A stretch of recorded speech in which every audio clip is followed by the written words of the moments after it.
he picked up the name the pilot maker. Well, the general phrase that was coming around was, from many of the warbird pilots I know, is that it's easier to fly a P-40 and a P-51 than it is to fly a Harvard. Well, much easier to fly one of them than it is a Wirraway as well. And you can see them breaking off there. Very, very similar platform.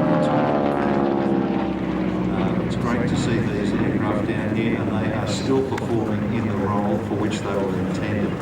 Advanced training. There are a number of Wirraways that are flying in Australia, and quite a few Harvards. A lot of the aircraft coming from the Royal New Zealand Air Force. And here we come with the T6 or the Harvard. Starting the song.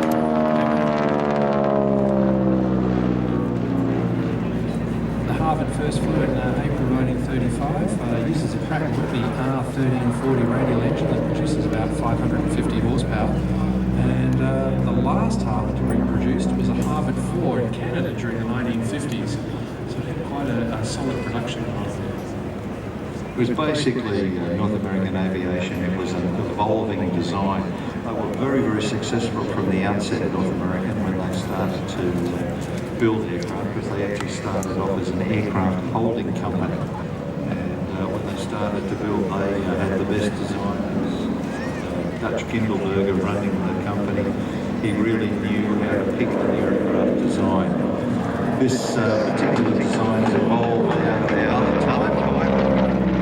Basically, Yale fixed gear here, had a much smaller engine, and also an aircraft called the BT-9. There were thousands and thousands of these built during the war, actually just under 15,500 used by over 60 different air owners. You can imagine what it would have been like training in the Central Valley in California, or down in Texas.